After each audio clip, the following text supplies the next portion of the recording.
How you doing? How you doing? And how you doing, ladies and gentlemen? It's your boy Patty, and I appreciate you stopping by today. And I know, we've been gone for a little while.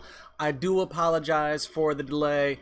Real life has been a little bit crazy lately. And in terms of gaming stuff, I got insanely lucky and was able to join a content creator server for Rust streamers, and it was an absolutely amazing experience. I met so many amazing people. I had some of the most fun that I think I've ever had in online gaming in years. It was just absolutely beautiful, and I wish that my content PC was still with us and we were not on the potato. But because we're on the potato, it means that I can't record it, I can't stream it. So I've been a little selfish, I can't lie. I was kind of just playing that with my spare bit of time and just having a blast. And hopefully there is some more stuff that will come of that of the future. I've definitely been talking with people from there about doing some more stuff and keeping in contact with that community and participating in future events. So hopefully all that stuff can take place. Hopefully we are in a better position and have a newer PC by then. And yeah, so I apologize. I know it's been a little while. I missed you guys too. But I wanted to do a video today on basically what free-to-play players should expect. I myself have been 100% free-to-play in this game so far. Don't have a dime to spend on it, so we definitely ain't spending no money on it. But there's a lot of packs that you get either access to or advertised for after you hit certain level requirements, after you beat certain levels, after you fail certain levels. And it can be pretty easy to spend a few bucks on this game because some of the ones that they try and tempt you with early game are like, hey, for like $4, boy, we'll give you a lot. We'll give you a lot. You'll be so proud you call mama. I do not recommend people spend money on those. You can play this 100% free to play. And I want to be honest about where you're going to run into some issues and the kind of stuff to, expect as a free-to-play player in this kind of game. So let's go ahead and take a look at our mans. I am level 72 on my main. I definitely could have hit level 100 by now if it wasn't for that really awesome, super cool content creator server. I apologize. But I've also not reached the Dark Zone. If you guys don't know what the Dark Zone is, it is essentially a zone that is kind of what the real end game is of this game. And the problem with the Dark Zone is you die 3 times and you kicked out of it for a day. And it is open PvP, so people can try to bully you. And this is, I think, where most people are going to run into issues. And once we see the game launch globally and a fair, decent part of the player base gets to 100, I think this is going to become a really common conversation in the community. But Dark Zone's a little messed up. It is basically the whale zone, I've seen it called on Reddit. And that from everything I've heard, that sounds pretty honest. And while it's going to be very easy for you to potentially outplay somebody that has spent some more money than you, if it's in the range of like $1,000 plus, there's likely nothing you're going to be able to do. That's 100% fact. Now, and this is, I really want to stress that for people that are not familiar with mobile MMOs, because every mobile MMO to have ever existed has been so pay to win that it's insane. And it's also the reason all those games die in a year. So, while that is usually a huge drawback to these games and something to be very aware of, because, if you're a person that highly values competitive endgame content, and you can realistically budget, dropping $100 on the game every 3 months, you still might have a bad time, boo-boo. You might still have the experience the rest of us have, and it's not great. Personally, I'm always a fan of games that find a good way to kind of segment their populations between the paying players and the people that are free to play. A lot of games kind of do this successfully in arena in the sense that at the super high ends, it's just whales fighting whales, and most people aren't ever going to have to worry about fighting someone that's potentially spent $1,000+ on the game. That's not going to be the experience in this game.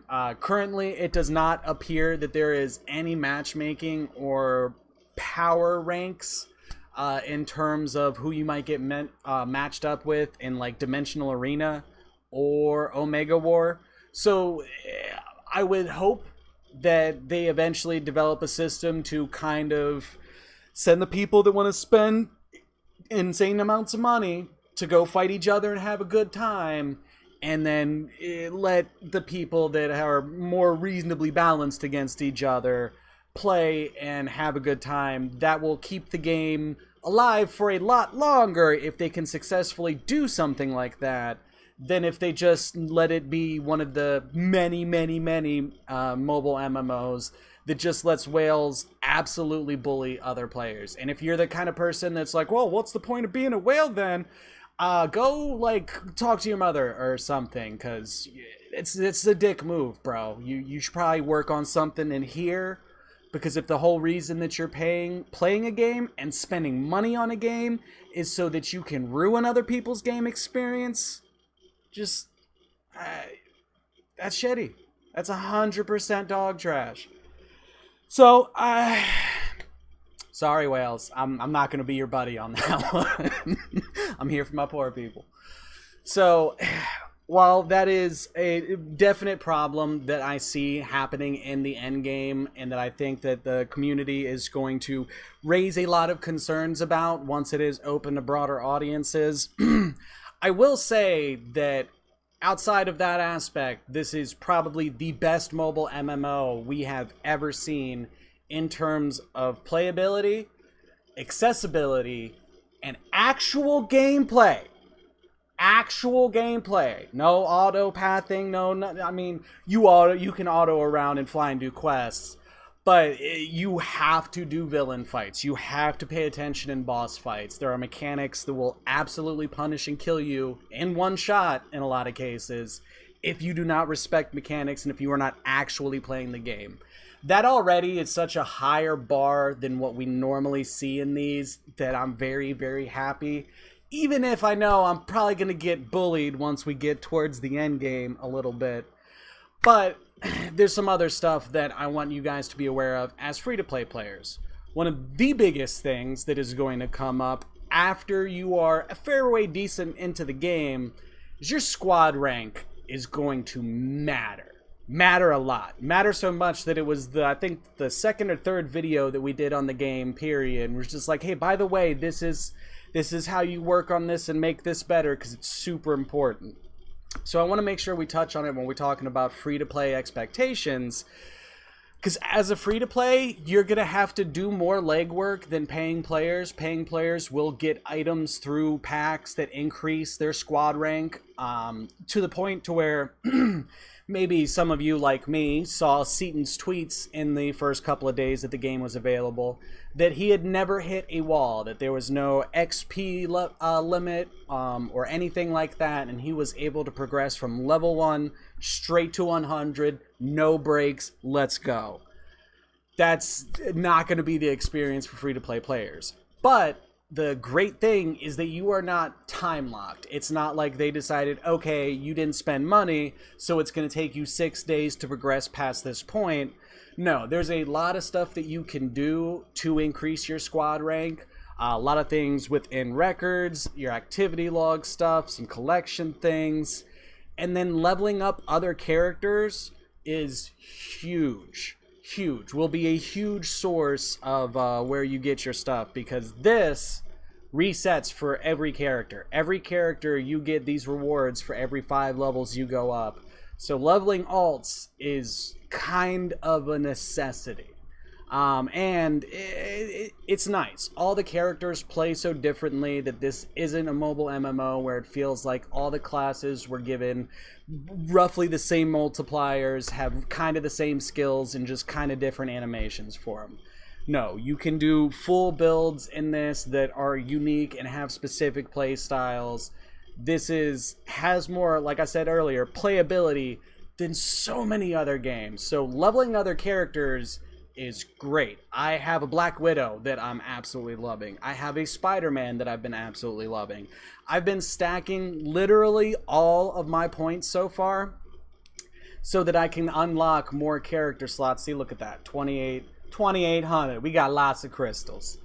We're stacking all those so that we can buy more character slots at 400 apiece, which already now I'm pretty sure I could unlock enough to play all the characters in the game. But it's nice, and you get rewarded well for playing these other characters. One of the things that I do kind of want to mention and bring to the attention of people being free to play, some stuff isn't gonna transfer between all of your characters. Some stuff will, like certain mats to upgrade your squad level stuff, that is gonna share between all of your characters. We'll take a look at it real quick so that you guys know exactly what I'm talking about. So these items here, these will kind of be shared between characters, which is nice. It's pretty nice. But a lot of stuff isn't. Specifically, some of the things. These battle badges, once it loads, my computer, we're on a potato, y'all. Y'all gotta give me a little time with the potato. These aren't going to share. You're not gonna have an inventory of these that your character can pull from. But you do have a squad inventory that when you get upgrades on your main character, you can take, say, this one if I had another one, or I could take some of these other low ones that I have, put them in your squad inventory, and now your characters, your alts, will have some accessibility to those, which is great. Great, because some of those are really hard to get. Omega cards are kind of the same, but these do, so in the sense that these do not share between your characters whatsoever. It's a little bit harder with this system because you kind of have to combine your excess cards to be able to level their star levels up and get more out of them. So taking and giving these two alts through that same way of putting them in your squad inventory, you're gonna have a little bit of a harder time doing that without kind of hurting your main character, because you do kind of need to advance the Omega cards. So that one has a little bit of a delicate balance, but just wanted to make sure that we touched on some of that stuff. But all in all, actually, there's one other thing. So this is possible that you'll start to feel a little bit of it when you come to Xandarth for the first time, which is where we're at right now. Just kind of picked a low pop zone so that we wouldn't be laggy trying to go through menus. But definitely are gonna feel it when you go to Midgardia. So if you have not bought any packs, have not, spent any of your crystals on the promotional things they will try and send you, especially after you fail certain supervillain fights, they'll be like, hey man, throw me some crystals, I'll give you some stuff. I recommend staying away from all of that stuff. Because once you get past it, you're probably going to replace it with other gear later on. So anything they give you during that is only going to be good for so long. And yeah, you probably want to use those crystals to unlock more characters and kind of just hoard them a little bit. Just a little bit. But once you get to Midgardia, you're going to feel the difference. You are probably going to die to some of the just regular mobs you're fighting while questing because their auto attacks hit like trucks. And it'll also get to the point to where you'll unlock a new blitz and then it'll be like, oh, your recommended power is way too low. You can still do them. Just queue for a group and let that group fill before you go in. And as long as you're dodging mechanics and everything, you'll do just fine.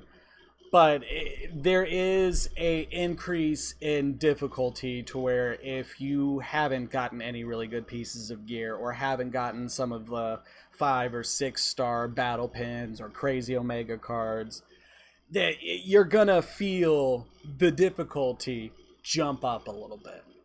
And I would love to say that there's an easy way around that, No, you're just gonna have to learn your mechanics. Maybe switch up your build so that you're able to have a little bit more crowd control while still having some effective damage, and you know, work on kiting a little bit and stuff like that while you're fighting. It's gonna be a little bit rough. It's gonna be just a little bit rough. But again, if we look at the rest of the mobile MMO market, what we're getting in this game is so light years ahead of what other games have given us. I'm actually still planning on doing a video for all my Dragon Raja people where I outline all the things in this game that were kind of in Dragon Raja, but to a much lesser degree or a much greedier degree. Easiest thing off the top of my head on that one, customization stuff and being able to make your character look interesting. All that's super free. You just have to get the piece once. You don't even have to hold on to the piece. You can scrap it, and you're still going to have the ability to make yourself look like that in the customization screen. So absolutely amazing on that front. I know my Dragon Raja people really love their pretty costumes, so I think they're going to appreciate that one a whole lot. But overall, I would say that I have had a really positive experience as a free-to-play player in this, and specifically in just how much game there is for me to play on a daily limit, which is kind of just limited to how much time I want to put into it, not how much time it'll allow me to put into it, which is nice. I don't think anyone likes to be time-gated. I think time-gating is a way to artificially lengthen the life of your game by just, you know, making sure that, you know, they can't burn through content because they didn't really make an end game. Don't know what game I'd be referencing there to take any shots at, but you know, things happen. But all in all, I've had a super positive experience, and this is a really great game. And I'm really hoping that they do something with the matchmaking system to make life better for free-to-play or low spending players. I think if they don't do that, then it's going to really affect the longevity of the game, because no one's gonna show up to get bullied for 6 months. You're gonna lose people. Is that worth it? Is that worth it? I don't know. So we'll see. But I wanted to, you know, as a free-to-play player, give my perspective on a lot of this stuff and talk about my experiences so far. So if you're a free-to-play player, definitely let me know how things have felt for you so far. And for everybody else, I just appreciate you stopping by today. Let me know how your day's going. Leave a comment down below. Your boy appreciates all that stuff. But I think we're going to go ahead and call it there. Your boy's going to actually look for the record button. All right, we're over top of it. All right, y'all. Thank you so much for stopping by, and I promise the next video is coming way sooner than the one today did. All right, y'all. Love you. Deuces.